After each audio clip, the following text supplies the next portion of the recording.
안녕하십니까. 이번 시간에는 복귀 원리 서론에 있어서의 반대의 경로와 탕감 조건이라는 제목으로 함께 공유하겠습니다. 보십시오. 사탄을 중심한 악한 동기와 악한 행동이 악한 조건을 쌓게 되고, 하늘 부모님을 중심 삼고 선한 동기와 선한 행동을 통해서 선의 조건을 쌓게 되는 중간 위치에 있는 타락한 인간들, 우리들의 모습이고 저희의 모습입니다. 양심을 가지고 있는 우리들은 모두가 의로운 일을 하려고 합니다. 즉 선한 조건을 세우려고 노력하지요. 그렇습니다. 그러나 악의 조건과 자기중심한 이기적인 악의 조건을 세우기도 하고, 내가 누구이고 어떤 사람이 되느냐 하는 것은 생활에 있어서의 선한 조건과 악한 조건을 어떻게 쌓아나가느냐 하는 것에 달려있게 됩니다. 그렇습니다. 악한 조건들은 우리의 영인체가 하나님으로부터 생소로 받는 것을 막아버리게 합니다. 악의 조건은 그렇습니다. 하나님을 단절되게 하죠. 하나님으로부터의 생소는 영인체에게 양적인 영향소로서 이것이 없이는 영인체는 성장할 수 없음을 우리는 알고 있습니다. 영인체의 양적 영향소이죠. 하나님의 생소는 하나님의 사랑과 말씀과 은혜의 은사이죠. 보십시오. 증발되지 못해 구름을 만들 수 없는 차가운 물처럼 하나님의 생소를 받지 못하는 영인체는 천국으로 승화할 수 없습니다. 인간은 창조 본연의 상태를 그만 잃어버렸지요. 무엇이든지 그 본연의 위치와 상태 등을 상실하게 되었을 때 그것들을 본래의 위치와 상태로 복귀하려면 반드시 거기에 필요한 어떠한 조건을 세워야 합니다. 그렇죠. 보십시오. 이러한 조건을 세우는 것을 탕감이라고 합니다. 조건을 세워나가는 것을 탕감이라 한다. 보십시오. 예를 들면 상실된 명예나 직이나 건강 등을 원상대로 회복하려면 반드시 거기에 필요한 노력이나 재력 등의 조건을 세우지 않으면 아니 되는 것이죠. 서로 사랑하던 두 사람이 어찌 되어서 미워하는 사이가 되었다고 합시다. 그렇습니다.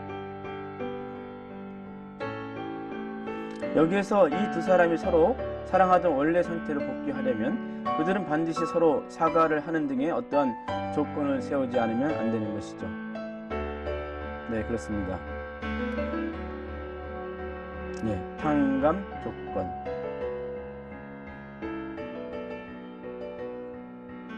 보시겠습니다. 그림을 보소.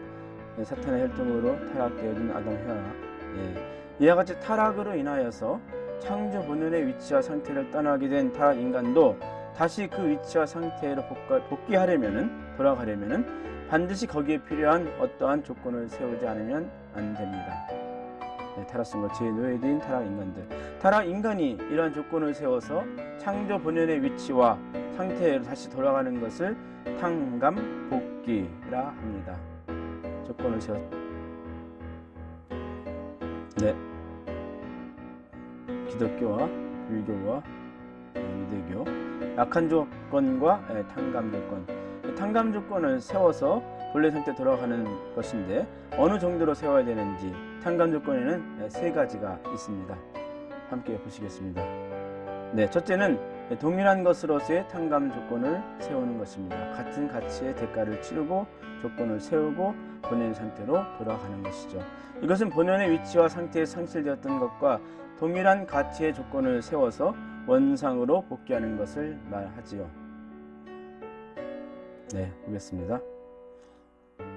보험이나 보상이나, 예를 들면 보상은 같은 가치를 보상해 주는 것이고 상환과 같은 것이 여기에 속하는 것입니다. 등가의 원칙이죠. 출애굽기 21장 23절 25절에 생명은 생명으로, 눈은 눈으로, 이는 이로, 손은 손으로, 발은 발로 갚을지니라고 하신 말씀은 바로 이러한 탕감 조건을 세우는 것을 의미합니다. 둘째는 보다 작은 것으로서 조건을 세우는 경우입니다. 보시죠.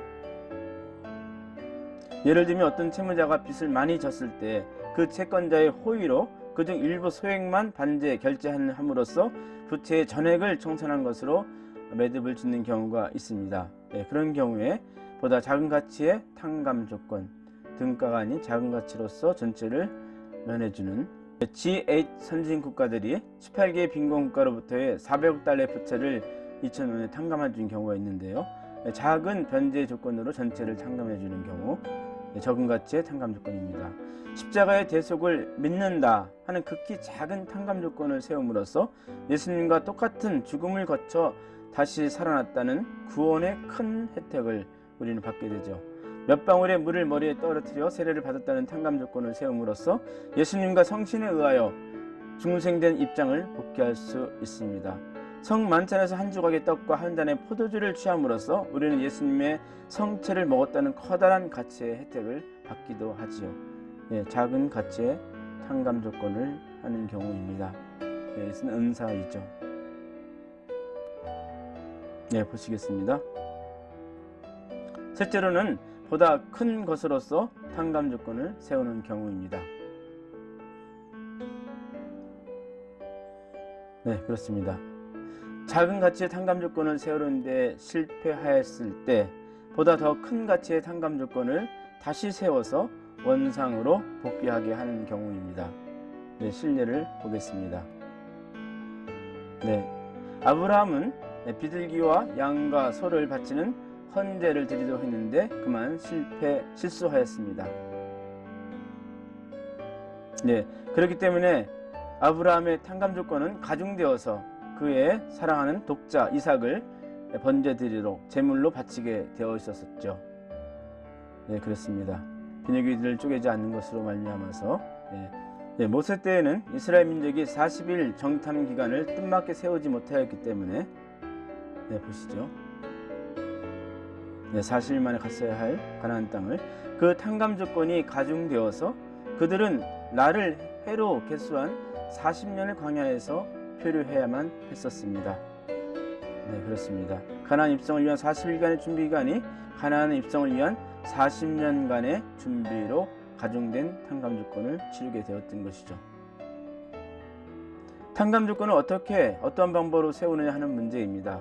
무엇이든지 본래의 위치와 상태로부터 떠난 입장에서 원상으로 복귀하려면 그것들로부터 떠나게 된 경로와 반대의 경로를 취하는 탕감 조건을 세워야만 합니다.